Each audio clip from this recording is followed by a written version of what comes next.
Hello and welcome to the show. I am Joe Tophat. As I said in the previous video, I am not a huge He-Man fan.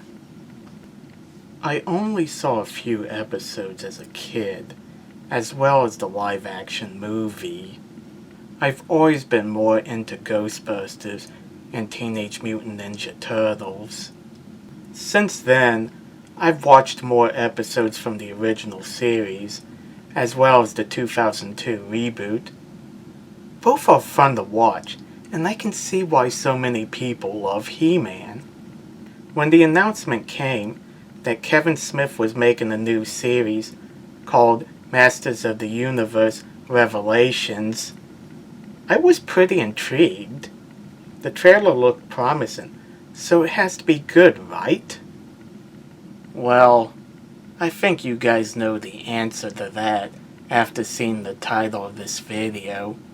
Before going into the show itself, I want to first talk about Kevin Smith. I didn't know much about the man going in.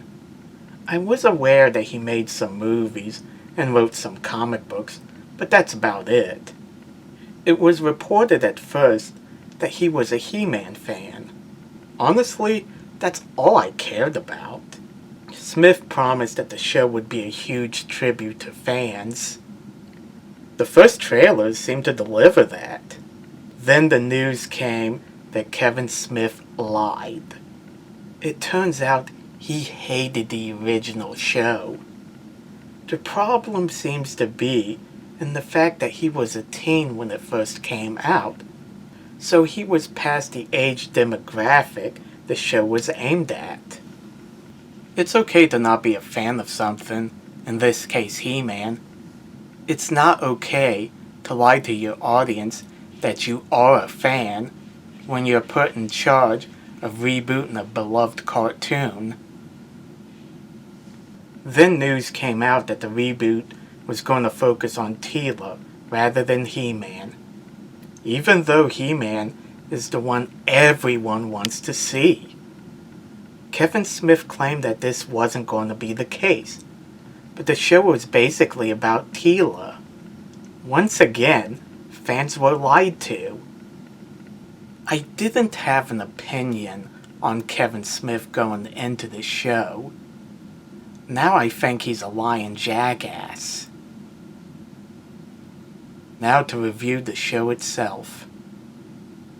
Although Masters of the Universe Revelations is garbage, it's not total garbage. The animation is impressive, and the voice actors are pretty good. The story is about magic is fading from the world. The characters have to restore magic, or the world will cease to exist. That's a pretty good story. I also like the fact that the Sword of Power was divided into two, and it has to be restored. All this is intriguing. The first episode is for the most part pretty good. One minor nitpick I have is the Queen knowing that Adam is He-Man. The intro to the original show made it clear that only 3 people know the secret: the Sorceress, Man-at-Arms, and Orko. Why was it necessary to make the Queen know? Like I said, it's a minor nitpick. The real problem, at least to me, begins when they kill off He-Man and Skeletor, the 2 characters everyone wants to see, and they kill them off in the first episode.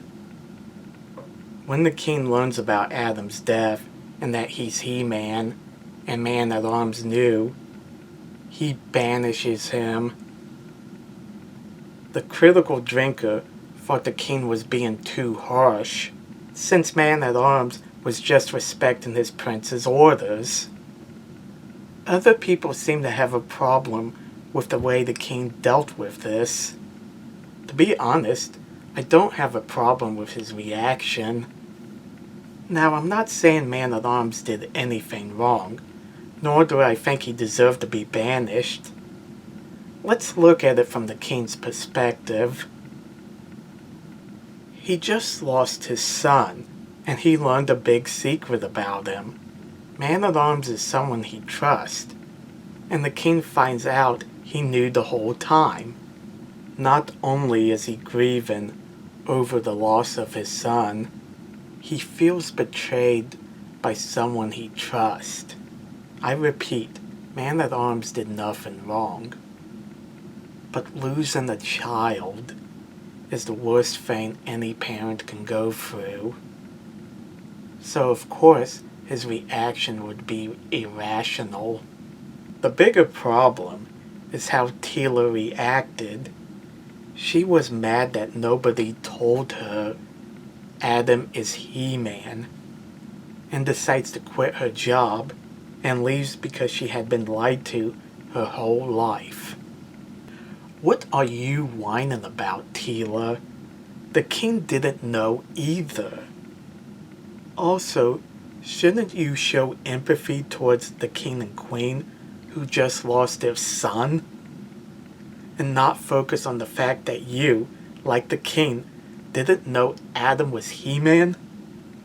What is wrong with you? There's a time jump, and Teela now has that stupid half-shaved head, and I think a black girlfriend, because every show and movie these days is required to have one gay character. They live as mercenaries, but learn that magic is fading, and the whole world will die. But Teela doesn't care for whatever reason, but agrees to save magic because of her black girlfriend.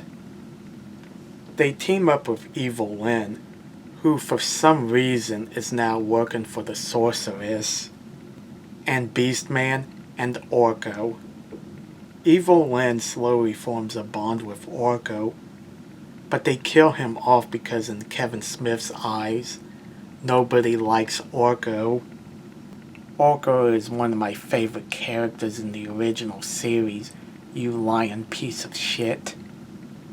They meet Adam, who I guess is in heaven, but Teela is still mad at him for not telling her that he's He-Man, even though his dad didn't know either, so it's not like she's alone in not knowing.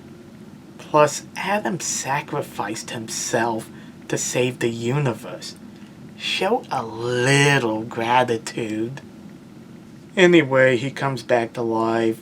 They merge the sword back together. Adam is about to become He-Man again, only to be stabbed in the back, literally, by Skeletor, who uses the sword to become really big.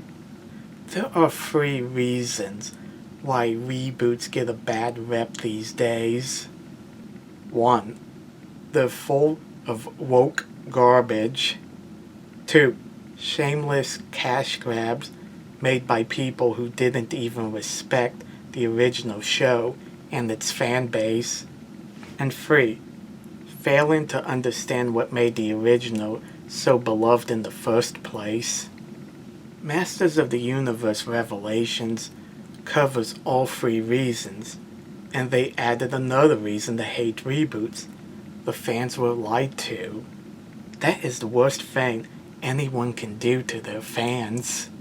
I may not be the biggest He-Man fan, but I do think the original show has a charm that's hard to find in shows these days. I enjoyed every episode I've seen. If you want a good He-Man reboot, check out the 2002 series. Thanks for watching. Let me know in the comment section what you guys think, and don't forget to like and subscribe. See you later.